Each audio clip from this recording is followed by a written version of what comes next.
नमस्कार साथियों, मेरा नाम है अजय मौर्य और स्वागत है आप लोगों का गुरुकुल स्टडी अड्डा में। साथियों, आज मैं आप लोगों के लिए कक्षा 6 हिंदी का अभ्यास प्रश्न लेकर के आया हूं। तो आज का हमारा पाठ है 5 और पाठ का नाम है मेरी माँ। तो आज हम लोग पाठ 5 मेरी माँ का अभ्यास प्रश्न तथा भाषा की बात को देखेंगे।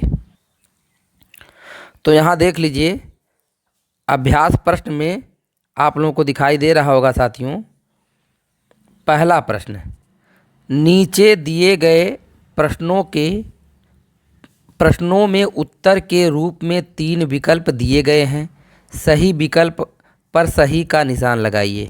तो यहाँ देखिए, सही विकल्प पे सही का निशान लगाना है। तो नंबर ए देख लीजिए, बिस्मिल की माँ का विवाह है और 3 विकल्प इसमें दिए हुए हैं। 11 वर्ष की अवस्था में हुआ था, 18 वर्ष की अवस्था में हुआ था, 20 वर्ष की अवस्था में हुआ था।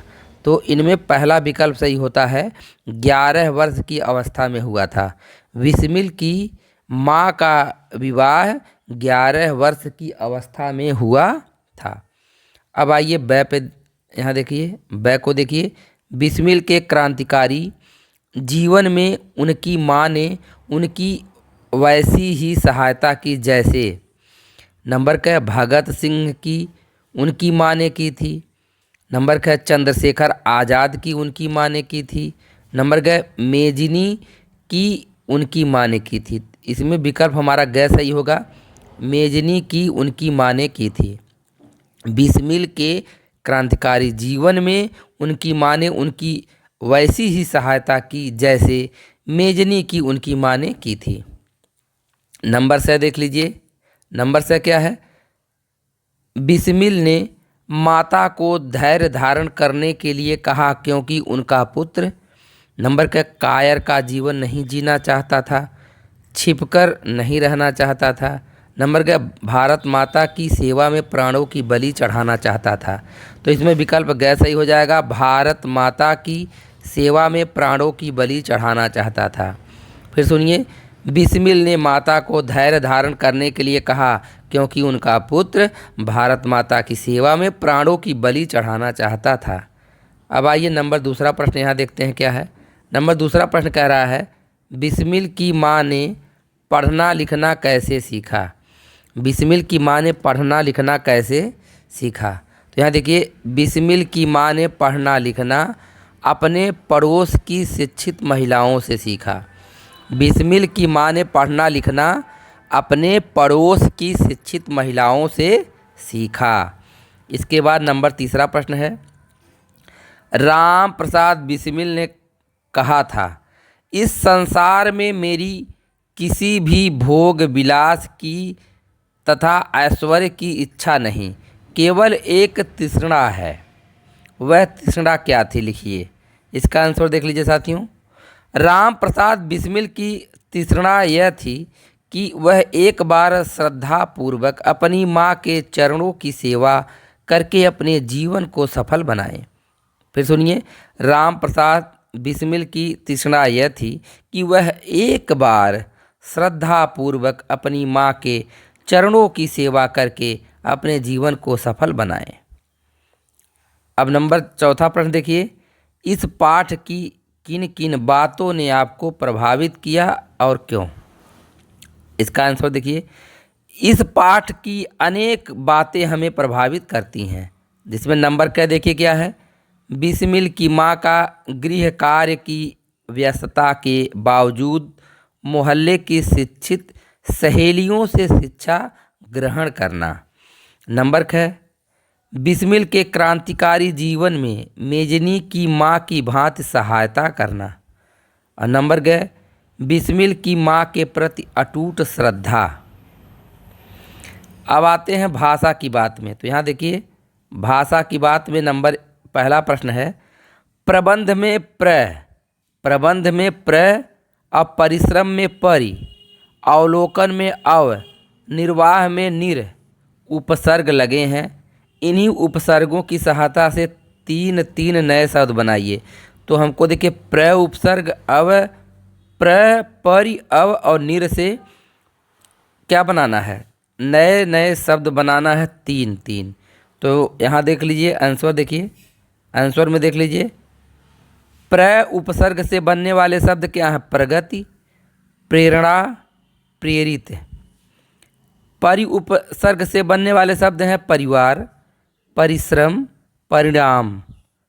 अव उपसर्ग से बनने वाले शब्द हैं अवधारणा, अवलोकन, अवसर। निर उपसर्ग से बने शब्द हैं निर्गुण, निराकार, निर्माण। साथियों, आप लोग देख रहे हैं गुरुकुल स्टडी अड्डा चैनल को।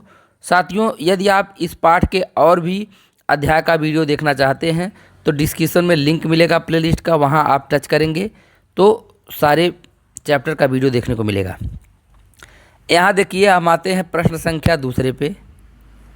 अवर्णीय में ईय, धार्मिक में इक प्रत्यय है। इन प्रत्ययों की सहायता से चार चार नए शब्द बनाइए। तो देखिए, ईय प्रत्यय और इक प्रत्यय से चार चार नए शब्द बनाना है। तो देखिए, ईय प्रत्यय से बने शब्द दर्शनीय, दयनीय, मानवीय, स्थानीय। और इक प्रत्यय से बने शब्द आस्तिक, नैतिक, दैनिक, आर्थिक। अब आइए प्रश्न संख्या 3 पे आते हैं। निम्नलिखित शब्दों का संधि विच्छेद कीजिए। परमात्मा, प्रत्येक, भोजनादि, सदैव। तो यहाँ देखिए, परमात्मा का संधि विच्छेद क्या है? परम धन आत्मा, परम धन आत्मा बराबर क्या हो जाएगा? परमात्मा। प्रत्येक का क्या है? प्रतिधन एक, प्रतिधन एक इक्वल टू प्रत्येक। भोजनादि, भोजन धन आदि, भोजन धन आदि बराबर भोजनादि। सदैव, सदा धन एव, सदा धन एव, सदैव। अब प्रश्न संख्या 4 देखिए। संज्ञा या सर्वनाम के जिस रूप से वाक्य के अन्य शब्दों के साथ उनका संबंध सूचित हो उसे कारक कहते हैं। कारकों के बोध के लिए संज्ञा या सर्वनाम के आगे जो चिन्ह लगाए जाते हैं उन्हें व्याकरण में विभक्तियां कहते हैं। इन्हें परासर्ग भी कहते हैं। हिंदी कारकों की विभक्तियों के चिन्ह इस प्रकार हैं: ने, को, से, के द्वारा, के लिए, का, के, की, रा, रे, री, में, पर, आ। अब आप कोष्टक में दिए गए कारक चिन्हों की सहायता से रिक्त स्थानों की पूर्ति कीजिए। तो देखिए, यहाँ देखिए, के, ने, को, की, में, से, के लिए यही कारक का प्रयोग करके हमको क्या करना है? यहाँ इसमें फिल करना है। तो यहाँ देखिए, नंबर क्या क्या है? शाहजहाँपुर आने, और फिर खाली स्थान थोड़े दिनों के बाद, फिर दादाजी, फिर खाली स्थान अपनी छोटी बहन, और फिर खाली स्थान बुला लिया। तो क्या भरा जाएगा यहाँ? यहाँ हम लोग सीधे आ जाते हैं आंसर पे। देखिए क्या है?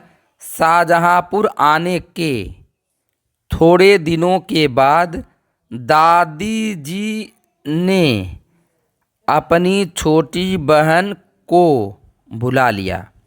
तो क्या भरा गया? के, ने और को। वैसे ख वाले पे देखिए भी भरा गया क्या है? तुम्हारी दया की छाया में मैंने अपने जीवन में कोई कष्ट न अनुभव किया। नंबर क्या देखिए? तुम्हारी दया से ही मैं देश सेवा में संलग्न हो सका। नंबर है, आपके आदेश की पूर्ति करने के लिए मुझे अपनी प्रतिज्ञा भंग करनी पड़ी। अब प्रश्न संख्या 5 देखिए। कर्ता कर्म क्रिया यह हिंदी वाक्य रचना का सामान्य पदक्रम है। जैसे राम ने पुस्तक पढ़ी। कभी कभी यह पदक्रम बदल दिए जाते हैं। जैसे क्या है? पुस्तक राम ने पढ़ी। नंबर ख, पढ़ी राम ने पुस्तक, गए राम ने पढ़ी पुस्तक। नीचे दिए गए वाक्यों को सामान्य पदक्रम में लिखिए। तो यहाँ सामान्य पदक्रम में लिखना है। जैसे नंबर क्या है? बुला लिया अपनी छोटी बहन को दादी ने। तो इसका सही क्रम क्या हो जाएगा? दादी ने अपनी छोटी बहन को बुला लिया। अब यहाँ नंबर क्या देखिए। अवलोकन करने लगी देवनागरी पुस्तकें वे। तो इसका देखिए सही क्रम क्या है? वे देवनागरी पुस्तकें अवलोकन करने लगी। अब गए देख लीजिए क्या है? भंग करनी पड़ी थी मुझे अपनी प्रतिज्ञा। तो सही क्रम देखिए, मुझे अपनी प्रतिज्ञा भंग करनी पड़ी। इसी समय घ देख लीजिए, ध्यान आ जाता तुम्हारी स्वर्गीय मूर्ति का मुझे। तो यहाँ देखिए सही क्रम में मुझे तुम्हारी स्वर्गीय मूर्ति का ध्यान आ जाता। अब आइए प्रश्न 6 देखते हैं। प्रश्न 6 क्या कह रहा है? 11 वर्ष की उम्र में मेरे जन्म के 5 या 7 वर्ष बाद मेरी बहनों की छोटी आयु में केवल एक तृष्णा है।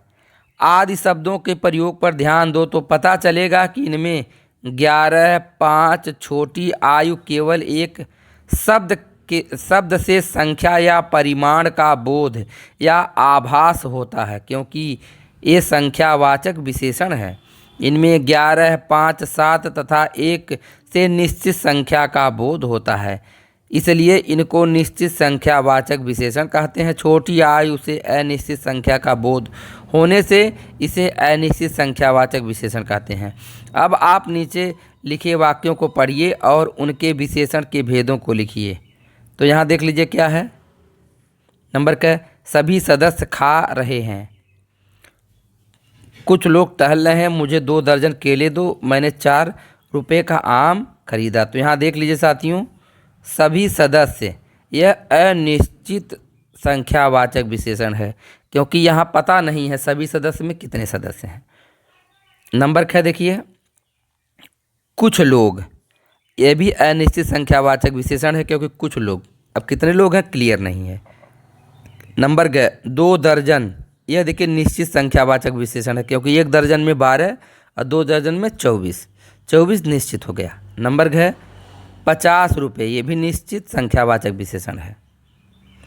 एक यहाँ प्रश्न और भी आ रहा है।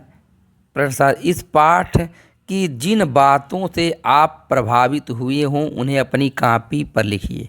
तो आंसर देख लीजिए, राम प्रसाद बिस्मिल की मेरी माँ हमें अनेक प्रकार से प्रभावित करती है, जैसे उनकी माताजी मोहल्ले की शिक्षित सहेलियों से शिक्षा ग्रहण करती थी तथा बिस्मिल के क्रांतिकारी जीवन में भी उन्होंने पूरा सहयोग दिया। इसी प्रकार बिस्मिल भोग विलास तथा ऐश्वर्य की अपेक्षा अपनी माता के चरणों की सेवा करना चाहते थे। इन्हें भी जाने, भारत के अमर क्रांतिकारियों में श्री राम प्रसाद बिस्मिल का नाम विशेष रूप से उल्लेखनीय है।